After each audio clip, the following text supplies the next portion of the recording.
Hi, my name's Jordan Marshall and I'm Special Projects Editor at Building Magazine. Welcome to today's session on house building in the changing regulatory landscape. It's a really great session we've got planned for you today and I'm so grateful to get to be a part of it. We've got three great speakers lined up. First up, we'll be hearing from David Adams, who's Non-Executive Director at the Good Homes Alliance.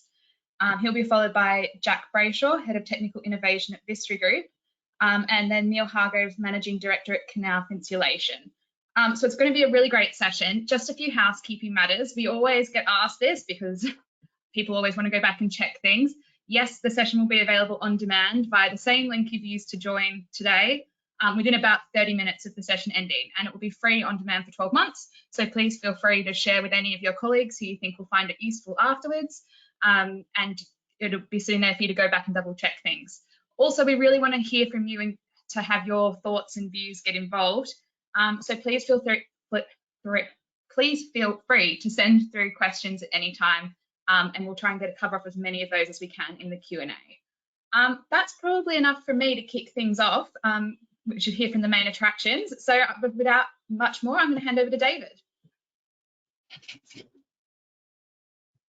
Thank you, Jordan. Okay, I'm trusting you can see my screen. Pleasure to be here. As Jordan said, I'm a non-exec of the Good Homes Alliance, but also support Future Homes Hub, Building Performance Network, and UKGBC and Energy Efficiency Infrastructure Group.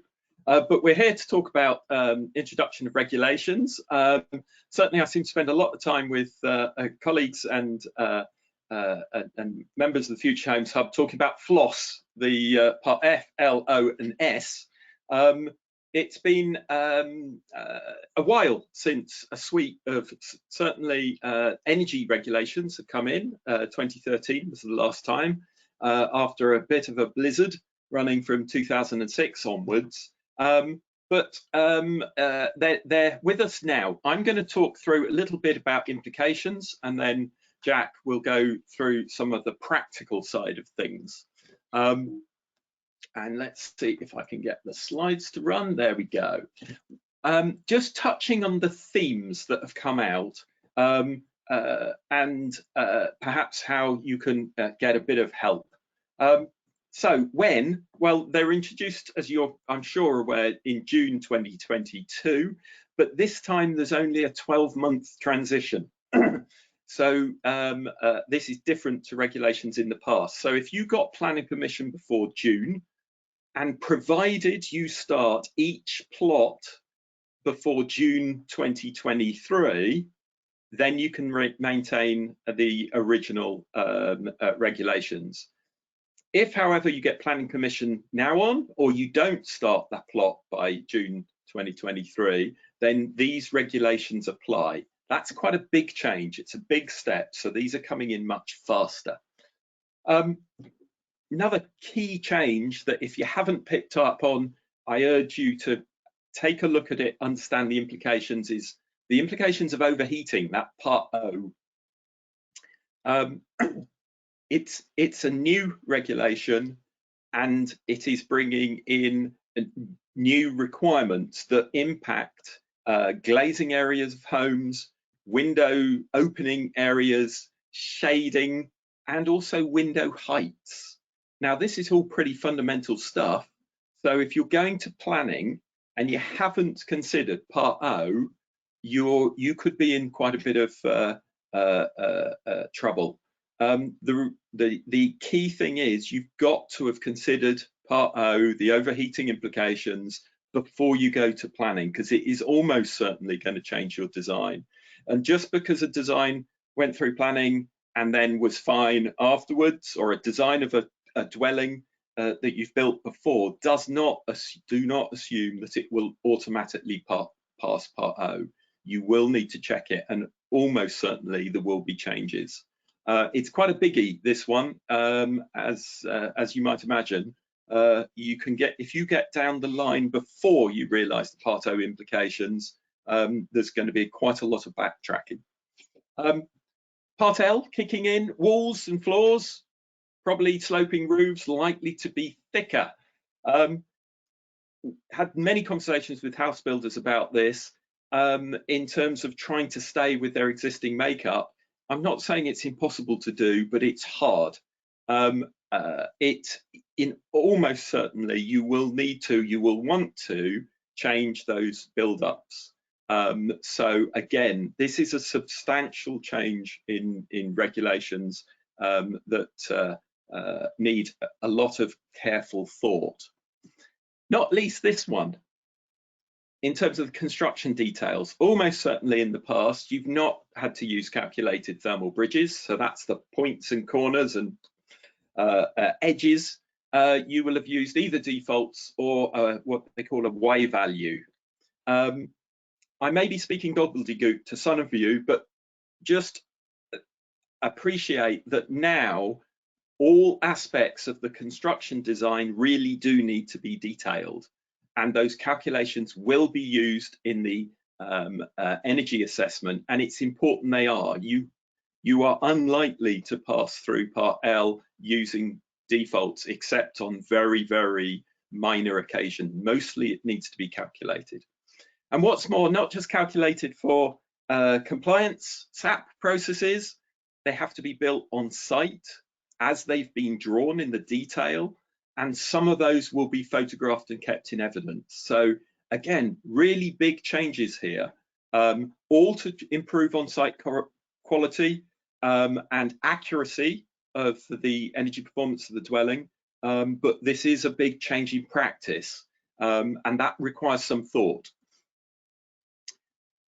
Linked to that is be careful with lots of complex forms, because complex forms means you're going to have to calculate a lot of thermal bridges, particularly for smaller house builders. We're really quite concerned about this, and to be aware that the masonry group and also the timber frame group are publishing a lot of details, but they're not out yet. That's both in October and December respectively.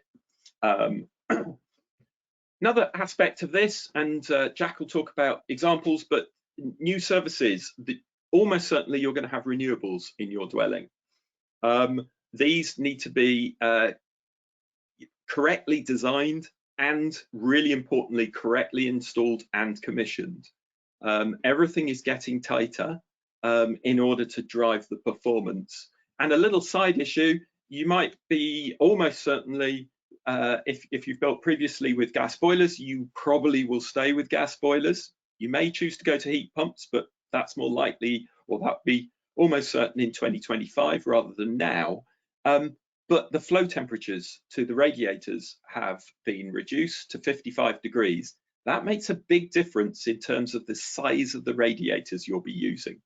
And I know quite a lot of people have been somewhat caught out by this. So again, just little reminders is what I'm trying to drop here. Likewise, ventilation, Part F has changed. So your ventilation strategies will get a bit more sophisticated. Again, be aware of it. And finally, the key specifications that you will have assumed in your SAP calculation now get recorded and signed by the house builder and given to the home purchaser. So again, there is a trail of evidence being created here. Be aware of it, that now those assumptions have been passed through. If this is all sounding, some of this is sounding new, then I'm pleased, because actually it's really important to raise it to your attention. I'm sure quite a bit of it you've picked up in the trade press. There is guidance being produced. As I said, I also work a few days a week for the Future Homes Hub, and there are a number of where to start guides, both for Part L and Part O. So that's the energy and the overheating guides. And there is also a calculator there, a spreadsheet calculator, to help you with Part O for one of the methods. Key thing is, if you think this applies to you or your organization, jump on it. It's really important that people are made aware of it at the earliest possible time. And now I'll pass across in a minute to Jack, talk about the practicalities of doing this. Thank you. Thank you so much, David. I think that was a great way to kick things off. As David said, next we'll be hearing from Jack, who's going to go through some of the more practical side of the regulations. Good morning. Hopefully you can see my screen. I'm Jack Brayshaw, Head of Technical Innovation at Vistry Group. For those that may not know Vistry are a leading house builder, building around 12,000 homes a year, and this is increasing, mostly low rise, but we do also build in London and cover some high rise. My team work at group level with all regional offices and teams with all areas relating to the technical side of sustainability and innovation.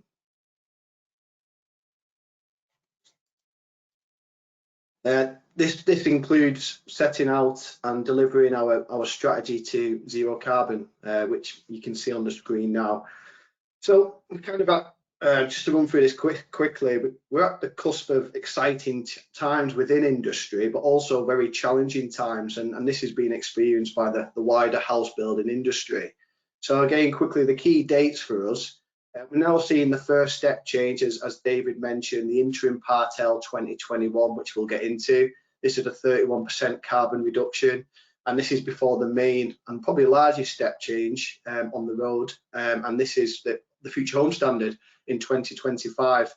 Vistry have also committed to net zero carbon homes by 2030, and zero carbon emissions in the way we light, ventilate and heat our homes. Vistry have also set an ambitious target by 2040 to include net zero carbon in construction. So this is a real focus on the materials that we use and the energy needed to build our homes. Now, whilst we've set these targets, it's worth mentioning that there's plenty of projects where we're going above and beyond these commitments as we move forward towards to net zero carbon being the end goal. So David mentioned the current key focuses for house building in regards to regulation associated with energy efficiency and perhaps wider sustainability. So I'll focus on this in terms of the remainder of my talk, which is Part F, L, O and S. As you can see on screen, there's going to be fundamental changes to our specification to achieve the new Part F and L. So we're going to see more insulation added to the roof and the floors, better performing windows to hold in the heat. Our air tightness will be better as well, and that will be supported by a ventilation strategy to comply with Part F. Now that's decentralised mechanical ventilation to the kitchen and bathrooms, which obviously need the most insulation. As David mentioned, we're still on gas boilers up until 2025. However, it's worth mentioning again, we are seeing a lot on our developments, a lot more developments now moving towards air source heat pumps and other low carbon heating systems. But for us standard, I suppose for our standard specification, we're going to be sticking on boilers, and this will be supported by wastewater heat recovery. So this again, it's a kind of fit and forget technology requiring no maintenance, very cost effective as well. So from a customer point of view, there's no maintenance there. And from a carbon point of view, it does become cost effective. This kind of works by transferring heat from the warm water leaving the shower to the cold water entering the boiler, meaning less energy is needed to warm it up. We're also likely to see more solar panels used as standard across all our house types.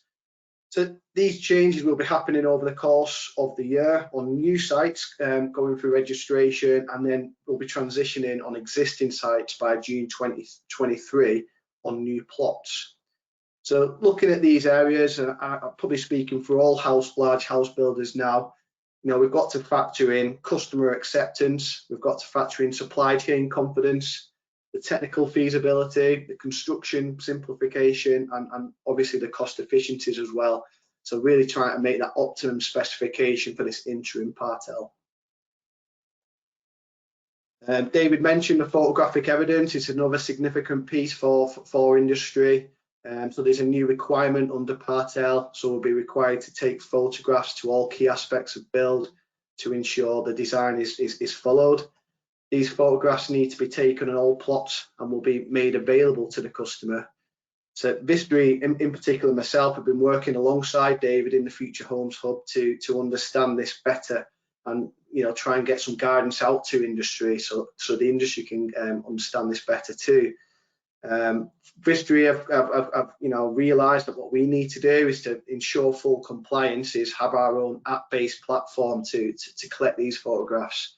We need to put processes in place to make sure that's documented correctly as well, and most importantly, good practice documents that go out to our site teams to ensure that these photographs are right, because obviously it goes to customers, and we want to make sure that the design of our homes is meeting the as built as well. So we've got to make sure that this is probably government's first nod towards that design versus as built performance gap that I think industry have accepted.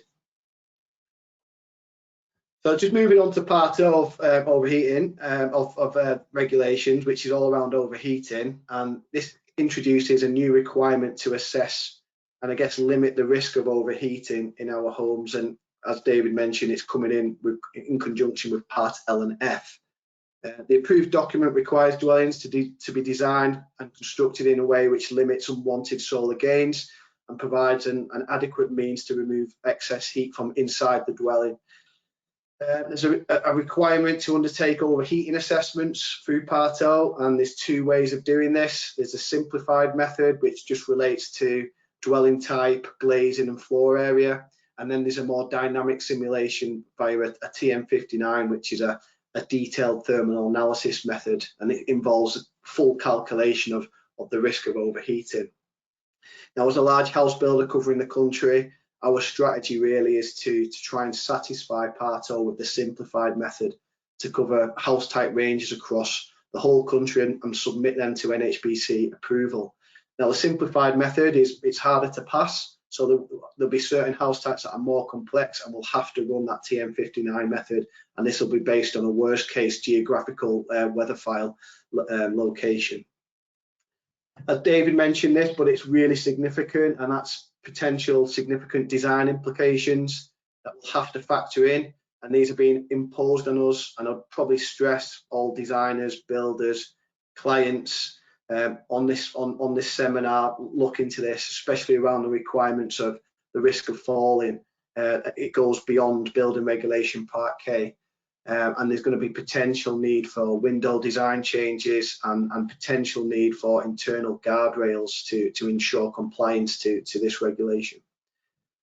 And lastly, on this slide as well, there's also additional considerations needed around overheating relating to security and air quality and noise factors, which means windows can't be opened to remove excess heat. So other solutions will be required for this.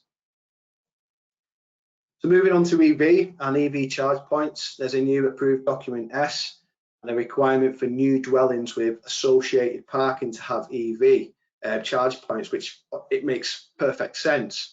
Most of our homes will see a charge point on the garage, be it being a low-rise house builder or on the gable next to the drive, and makes perfect sense.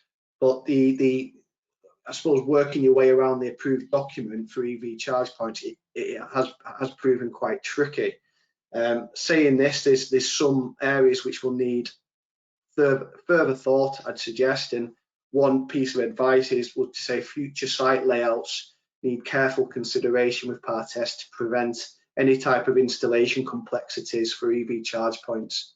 So an example where allocated parking may be situated away from the dwelling and over what we would class as a future adopted footway or highway, we're still being advised that this is a requirement to provide an EV charge point. So local authorities will not want to adopt roads with private cables running through, so that it can cause all sorts of legalities. So where complex scenarios do exist, we'd probably advise replanning where possible, as a key solution would be to design out the issue in the first place. But where replanning is not possible, we've come to the conclusion it might need some type of third-party ownership on that EV charge point, at least for the electricity supply. We're expecting more guidance from NHBC and government to try and clarify some of these areas, and it's going to be very helpful to us at Vistry and also the wider house building industry. So now we've gone through the key focus areas. I just thought I'd put a slide into let's look at the future, very near future, towards future home standard. Obviously, a big caveat here, note that although we've got an outline specification to meet a 75 to 8% carbon reduction, the government consultation on the proposals don't come out until spring next year, so we'll know better then exactly what we've got to hit. But we know that it's going to be mainly electric heating, and homes will be what we're classing as zero carbon ready. This means air source heat pumps, better fabric requirements in the walls and perhaps floors and roofs to support that air source heat pump and lower heating demand, and other perhaps options with batteries for customers and customer extras, so that any renewable energy created by that home is kept for the home's use. This may also help balance out the grid, the electricity infrastructure as well, and loading requirements with air source heat pumps. With this in mind and the technologies that we're looking at for future home standard and now, it kind of brings us carefully on to trialing technology and specifications, which is absolutely vital. And on screen is a small sample of the trials we are undertaking as a business, which will help us learn the lessons needed and tackle the challenges ahead. I mean, because of these trials, we're hoping to be in a very good place to get over this learning curve and provide a soft landing to our business. Now, key challenges, we've gone through some on FLOSS, but there are other factors that we need to get right, and at what we class as a huge scale for industry as well. And the challenges on screen cover lots of different areas which are very complex. Got to be worth mentioning what we will, as an industry and as a business, Vistry will overcome these challenges, which just need time and resource, and the incremental steps that we've basically put in front of us to make sure that we can deliver a successful transition. A key area to focus on is customer acceptance and awareness for everybody in industry. Technology such as air source heat pumps are new concepts to the UK on a very large scale, and can, we need to make sure that they can be used simply, they can be maintained, they can function in the way that the customer wants. There's going to be a learning curve there as we transition away from gas boilers. But this along with many other challenges are now being worked on, and the business is working hard to ensure we do have that successful delivery. And just to finish on I suppose a more design and technical solution, it's what the road we're taking as a business to ensure this successful transition is that as a very large house builder with standard designs, we are designing our future product now, our future homes. So we've carefully thought about space requirements for low carbon technologies, ensuring that the technology complements the home rather than just try to shoehorn it into existing designs. Making sure the homes are adaptable for future use through M42 and nationally described space standards.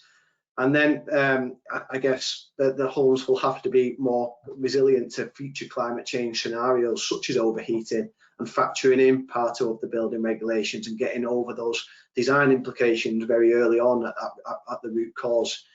And yeah, our homes will be, embrace all these new challenges and making sure that the product itself is fit for the future, and most importantly, right for our customers. So thanks for your time. I've probably gone a little bit over there. I'll hand over. Neil's up next. I'm happy to take questions at the end. Brilliant. Thank you so much, Jack. That was so informative, and there are plenty of questions already coming in. So please have those keep coming through, and we will try and cover off as many of those as possible.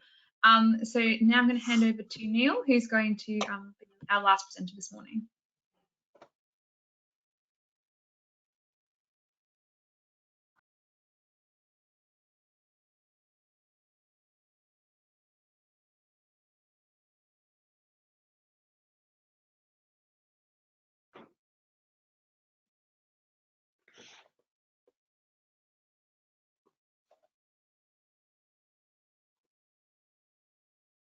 That all looks good. Yeah. Okay, good. Let me just make sure I can see the slides. Okay, hopefully that's all working now. So yeah, good morning, everyone. It's great to be here. Really interesting listening to David and Jack's presentations there. I'm also learning. But I'm going to talk a little bit about the the role specifically of insulation in meeting the future challenges for our industry. And I think what we've heard today from both David and Jack is that the house building industry is going through a period of really significant change. And I think it's rightly so. It's worth remembering, taking a step back, that around 40% of global carbon emissions are from the built environment.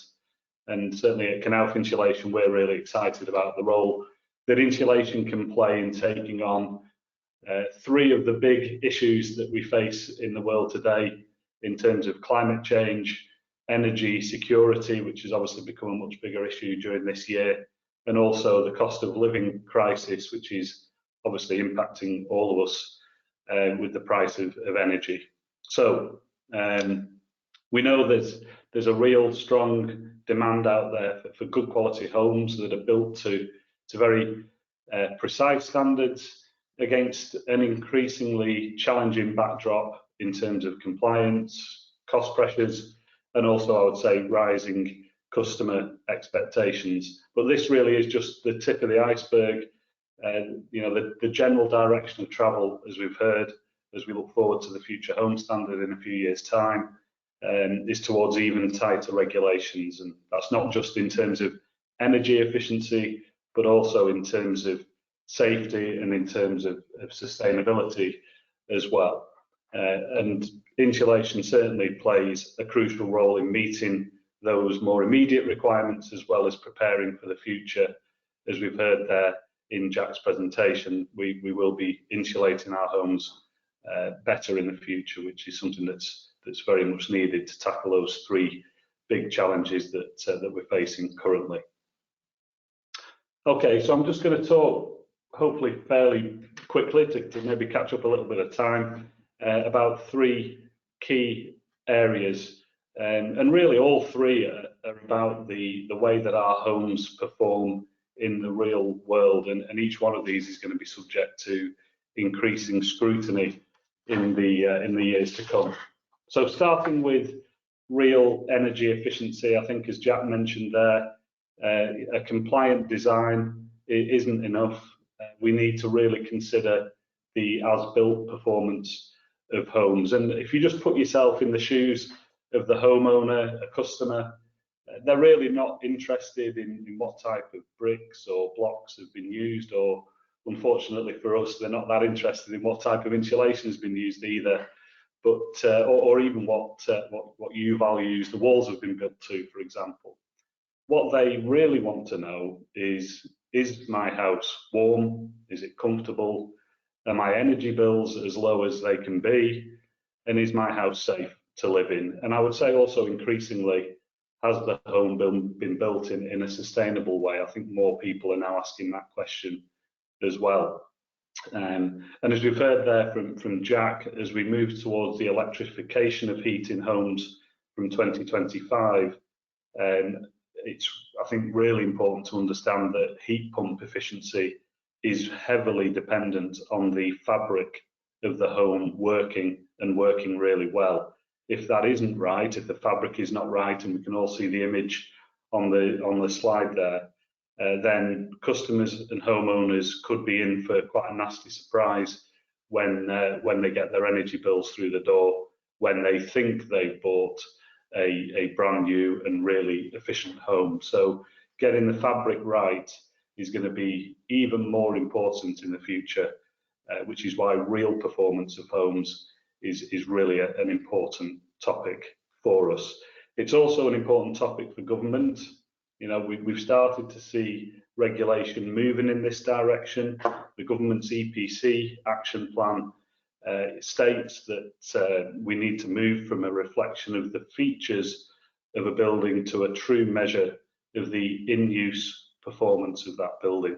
And we know that government is serious about real performance, and we've seen a SMETA project. Some of you may be familiar with this, where the government are now testing the measurement technology where we can actually measure the real performance of homes.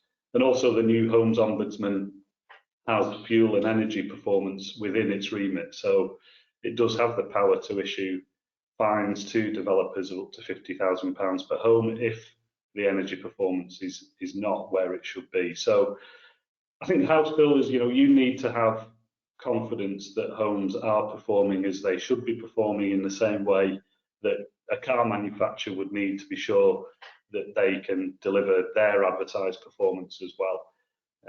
So yeah, the house builders need to know that the insulation is performing, that the right insulation has been installed, and it's been installed as it should be, not like the picture that you can see on the screen there. So some questions to consider, I think.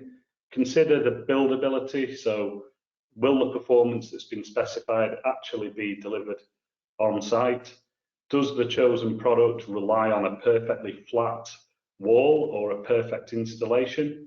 And how likely is that? I think these are important considerations. So our recommendation would be to choose materials that are a bit more forgiving in the real world on-site conditions, and ones that are difficult to get wrong, that are flexible and more adaptable to the kind of imperfections that we can see in the real world. So some food for thought there in terms of real energy efficiency.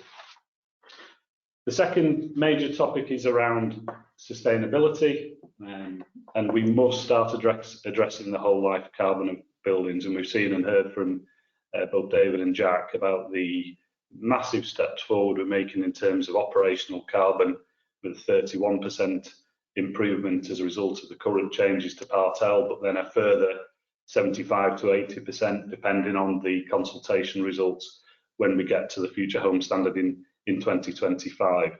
But as operational carbon emissions reduce over time, then the embodied carbon becomes increasingly important. So the greenhouse gas emissions that have been released in producing the building itself becomes a much bigger proportion of the overall whole life carbon of the building. So looking ahead for house builders, whilst kind of national regulation is not here yet in terms of embodied carbon, I would say it's inevitable that we start to see that coming later in the decade. And we see, I'm part of a global group, we see that that's already happening in countries like France and also across Scandinavia, that governments are putting targets in place for the embodied carbon of buildings. So thinking ahead to that and getting ahead of those kind of changes, I would recommend preparing now by specifying products that are low in terms of embodied carbon. Consider factors like the raw materials that are used in the production of the insulation materials, and also the location of the manufacturing facilities, the efficiency of packaging and transportation.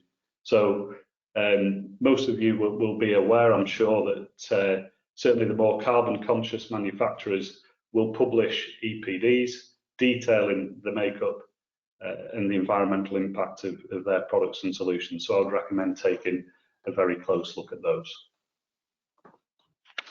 Okay, and then moving on to fire safety, and I would say, as a father of 2 young kids myself, I'd say as well as sustainability, fire safety is certainly really important to me. And again, the importance of real performance here in this arena should really go without saying. Yeah, we've all seen that when supposedly fire safe systems fail, the consequences unfortunately can be devastating, and homes failing to meet the required standards incur also a financial cost in terms of remedial work, both for developers and homeowners.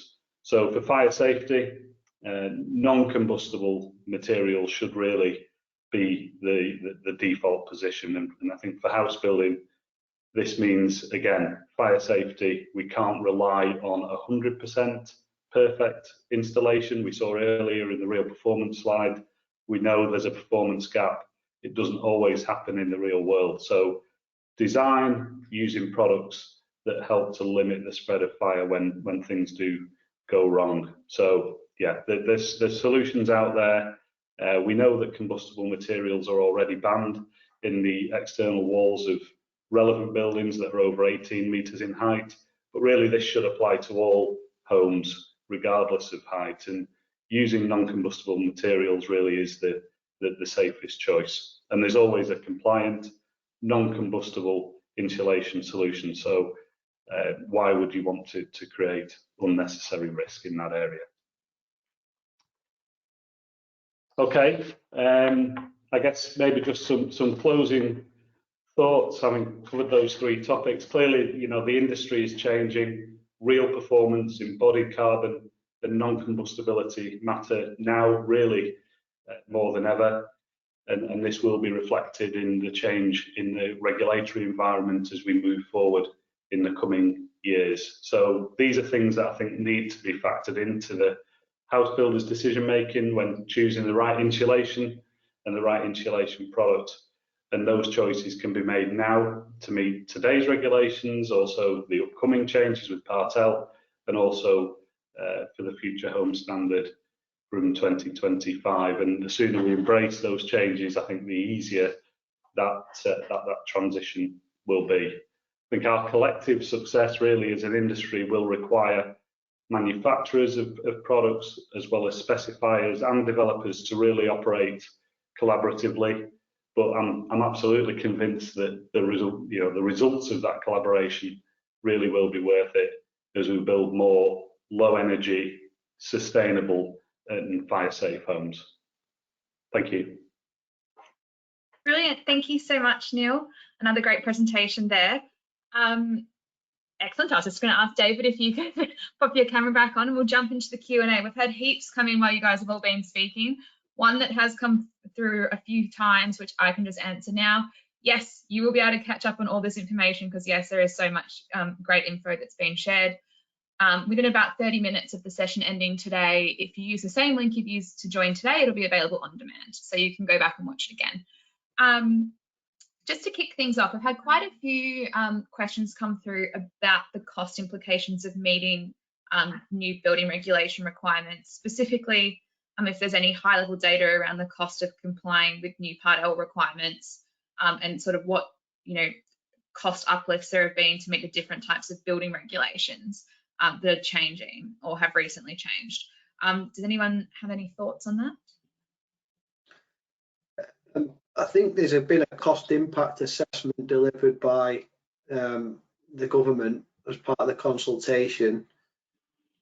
How accurate that is, that all depends, I guess, on the size of the business and the supply chain and how the volume and the, I suppose, economies of scale. So it could all differ. I mean, there is definitely an extra overcost to complying with these regulations, in particular Part L and F, because you've got more insulation, you've got renewable technologies, you've got wastewater heat recoveries as well. So, this does add cost. I mean, probably not that this is a viscera cost, but you'd probably want to, let's just take a 3-bed semi-detached, you're probably talking £5,000 plus, I'd probably say, for an extra overcost. Brilliant.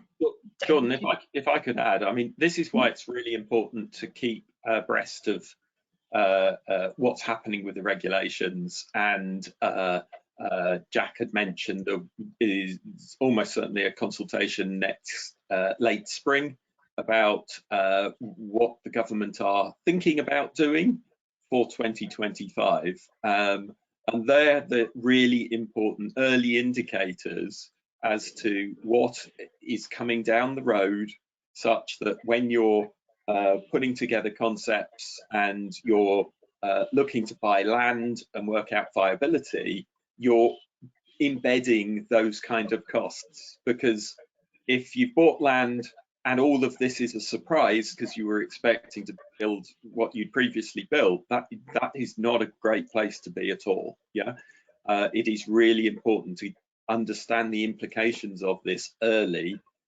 So ultimately, those costs are reflected back in, the value of the land. That's where ultimately they will end up. It's, I'm teaching your audience to suck eggs, really. It's just that little reminder: keep abreast, be aware there's another consultation in the spring.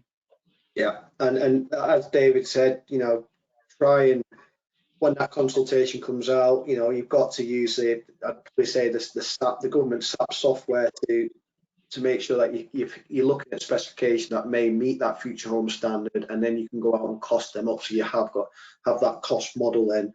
And then, as I mentioned, costs can be driven down by high volume group agreements for ourselves and advancing technology as well. So it's hard to say for future home standard what the cost is going to be, because we don't know the exact specification yet. But once consultation comes out, my advice would be start the modelling early and then understand the costs, so that you can then, for new land acquisitions and things, those costs can be factored into projects at an early stage. Brilliant. Okay, we've had another question. We've had a few questions come in about performance gap and as-built performance. But one in particular has come in from George Martin, who's the chair of the Building Performance Network, and he wanted to know about as-built performance in regulation, and as part of that, the use of the recent Building Performance Evaluation BS 40101, and how that's sort of looking, how that's sort of working at the moment. Shall I go first, Jack? Go ahead, David. Neil, of course. Look, at this moment in time, they are seeking to close the performance gap by in the 2021 Part L through making requirements about photographing details, for instance. That simple act of photographing the detail basically says, of course, there's got to be a detail there to be built. That detail around the junctions is really important. That has to be there and available and photographed, and that will be made available to the home buyer. And clearly, the important thing there is it is taken at the right time before it's covered up. If it's been covered up, you're in trouble when it comes to handover. That's a step in the direction of trying to make sure what's being designed is actually built on site. But that's quite a long way from actually measuring the performance. And as Neil mentioned, I'm sure he'll elaborate on, there are techniques now being developed to measure the real performance of dwellings. They need to be progressed somewhat before you could consider putting them in regs. But ultimately, householders want to know, does my house work? So this is an important step, and I would suggest 2021 is the first step from purely compliance towards making sure that homes actually work as they're designed. Yeah, I agree with David. I think it's government's nod towards acknowledging the as-built performance gap. I think, as I mentioned, in industry, we all acknowledge there's a gap there. I think it's very complex for us, but we know there's going to be the need for further tests to monitor this. And as we add technology and add insulation, that performance, there's a risk of it perhaps maybe even coming wider if we don't look at it at an early stage. But there is technologies out there, such as rapid co-heating tests now that can be done in conjunction with thermal imaging and other types of tests as well. So as a business, we'll be looking at trialing these technologies to see how adaptable they are to high volume building and testing for legal completion.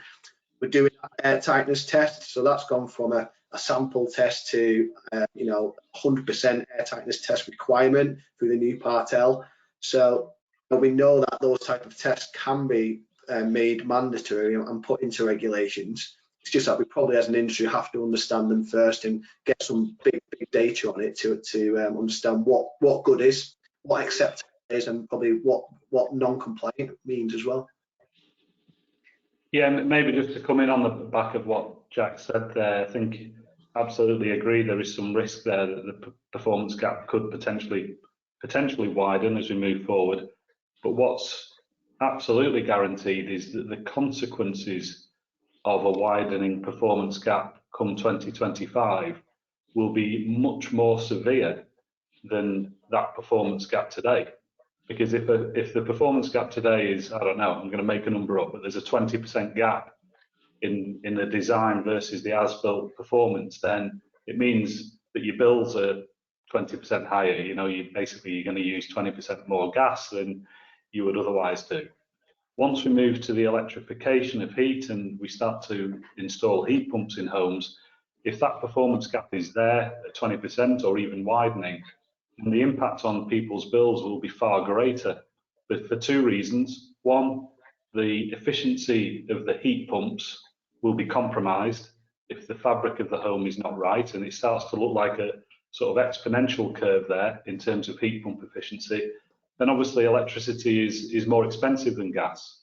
So there's a double whammy effect in terms of people's bills. So it becomes really, really important in the future that we nail the real performance of homes, really important for homeowners and for people's bills. And Jordan, if I could add, I'd argue there was a third one. With heat pumps, it's really important to size the heat pump for the space heating load, so they work efficiently. Heat pumps, well, boilers don't like switching on and off quickly. Heat pumps really don't like switching on and off quickly. So if you size the heat pump correctly for the theoretical heat load, yet that heat load is higher because there's a performance gap, what you'll end up with is cold homes, homes that are unable to get enough heat in them. And whilst householders find it quite difficult to understand how much bigger is their bill than it should have been, it's a really tricky one. Yeah. What they're really good at understanding is my house warm? Yeah. So from an industry risk perspective, come 2025 in particular, it's important that all of these systems now really work, and that's attention to detail. And it's worth mentioning, with radiators running at 55 degrees rather than 70, 80 degrees, we will get more of that effect with homes built 2021 as well. I think there's a greater sensitivity in this iteration of the building regs. And actually, all it's saying is it's really important we do things correctly. And I know all house builders want to do things correctly, and manufacturers and designers. It's just saying now that it will be much more apparent if they're not than in the past. Absolutely. We've had another question that sort of picks up on some of those points, and I might put it to you, Neil, in the first instance. We've had a question come in about, if real performance measurement is coming, will U values and lambda values for insulation become irrelevant? Thought you might have some views on that in the first instance, but if anybody else wants to jump in, that's obviously fine as well. Yeah, that's a really good question. I think, in the short to medium term, I think the answer to that will be no. I still think, we're working to certain new value targets and notional dwellings, etc. We'll see what comes through the consultation that's launched in the spring of next year. But I would come back to what I said earlier in terms of what's important to the homeowner. David's just mentioned is my house warm? Is it comfortable? How much is it costing me to run? And those are the really important things for homeowners. And it's also important for the sustainability of the planet as well, in terms of carbon emissions. So over the medium to longer term, I would say, yeah, what does the space heating metric look like, and how do we measure the real performance of homes? The analogy that I tend to use is one that I use repeatedly with my team, and it's the vehicle, the car. You have a miles per gallon that people understand. You buy a car, it's advertised miles per gallon, and then you've got a dashboard on your screen that tells you exactly how many miles to the gallon you're doing. And if there's a massive variance between what you were told it would do and what it's actually doing, then you can see it, and then you can follow up and take that up with the dealer or the manufacturer ultimately. We're 1 million miles away from that currently in the house building sector. As David says, if your home doesn't perform, actually, how do you really know? At the moment, it's a bit of does it feel cold? Are my bills higher than I would expect them to be? But it's not really supported by good quality data. I think over time, as these measurement technologies come to the fore, we can really look to, towards a paradigm shift in terms of the way that we measure the real performance of buildings. Absolutely. Did anyone want to come in off the back of that, or does that cover that one off? Because we've got plenty more questions that I can try and get us through. All I'd say is this is happening kind of quite quickly. Technologies are really changing quickly. For instance, some of the smart thermostat type technology companies are now producing data on dwellings, and that will become more and more refined. And I think actually it's a bit of a challenge to the industry to get ahead of this curve, because we all want to produce homes that run and work really well, and we know we're going to have to up our game to do that. Absolutely. Okay.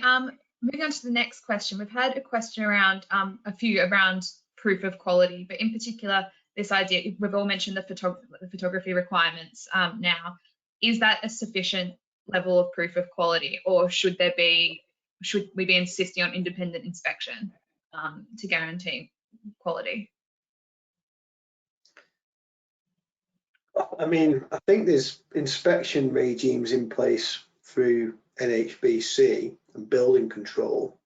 And now there's an additional requirement for photographic evidence, and those photographs have to be checked off by A, the house builder, and B, the SAP assessors, who are, obviously modelling what goes into those homes.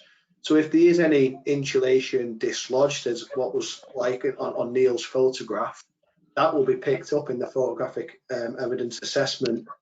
They also have to be geotagged and time stamped, so that factors into the equations, where you can't just copy and paste a photograph, which is what happened otherwise.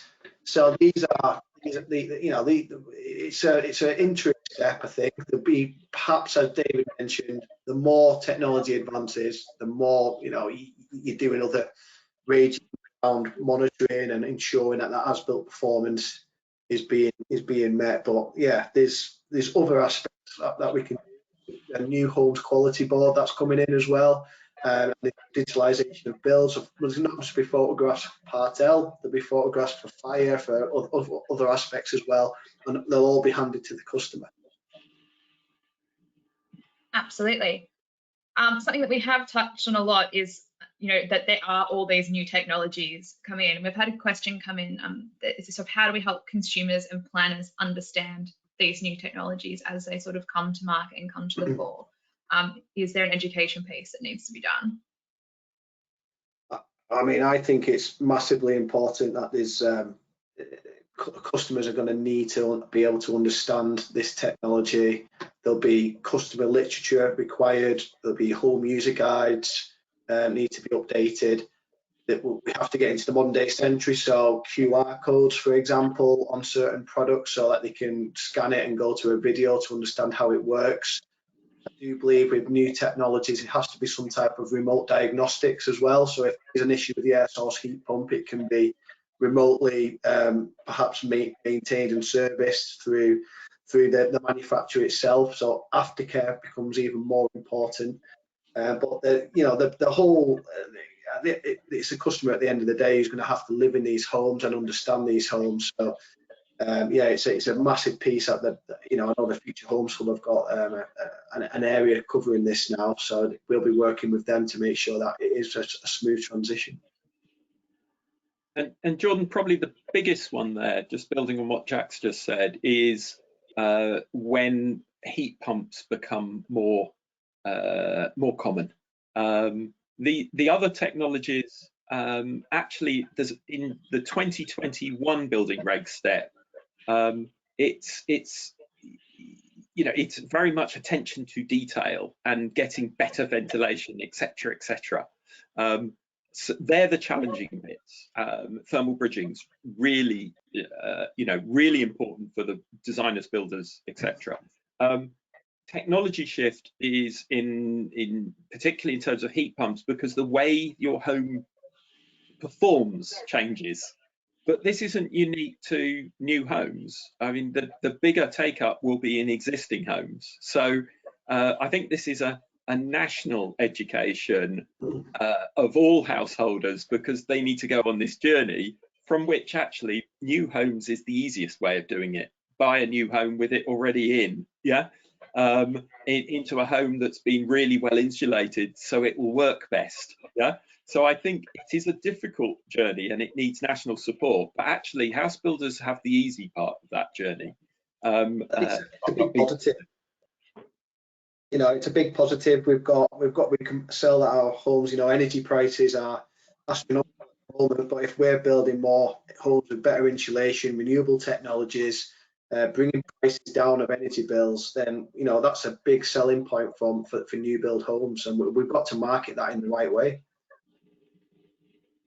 I think maybe just to very quickly pitch in, Jordan, in terms of the question that was asked there, I would love to see a single, simple metric that becomes part of everyday conversation when people are talking about the energy efficiency of the homes, in the same way that you might talk about the efficiency of your vehicle.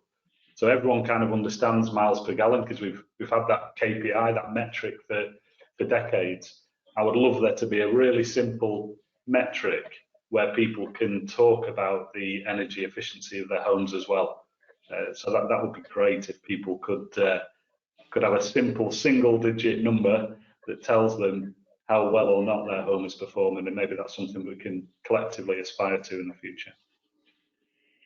Absolutely. I'm very conscious I've only got a few minutes left, and we've covered a lot of ground.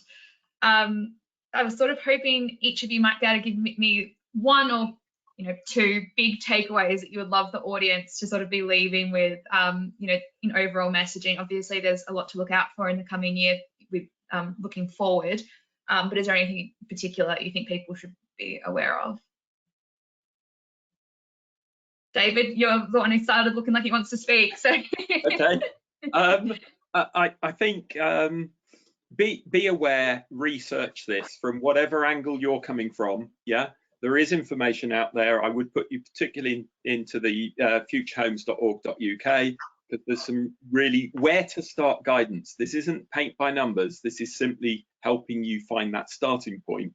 And I think with regard to doing things in the right order is key. So I would say, yes, pick up and understand overheating. When you get onto energy, think about the fabric performance first. Don't go on to anything else till you've got the fabric performance complying.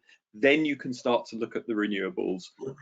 If you move in the right sequence, you will get through this in a much more efficient way without having to look back on yourself. Sequence is really important here. Brilliant. Jack, did you want to go next? Yeah, I mean, one highlight and takeaway just to add on to David's is to ensure Part L modelling is done in conjunction with Part L, because they do and can conflict each other. So that is a big that's a big takeaway. Absolutely. And Neil? Yeah, I think we've kind of talked quite a lot about some of the risks associated with the change, but I'd like to really finish on the size of the opportunity that we've got as well. I mentioned 40% of carbon emissions currently come from the built environment. We collectively can really make a big difference here. And collectively, I think that's a real responsibility for us to build safer, more sustainable homes for the future.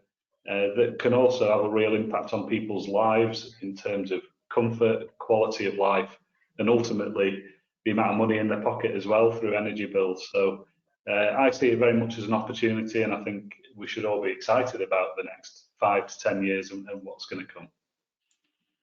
Brilliant. Thank you all so much for your time. I really appreciate all your expertise. There's been so much great information, and just a reminder to our audience, yes, you can watch it again. You can look through all those slides. It's available via the same link. We've had that asked a fair few times because we covered so much ground. So yeah, absolutely. And please feel free to share that with colleagues. Would also like to say a big thanks to CNAF for enabling today to happen. And we really appreciate the support. Finally, huge thanks to the audience for getting involved. Some really great questions have come through. Sorry to anyone whose questions we didn't get to. Hope we covered off most of them. One final request from us, there is a 30-second survey that will pop up when you close out of here, just to give us feedback so we can put on more sessions like this that you're really interested in. So it'd be really great to get your thoughts on that. That's it from me. Thank you and goodbye.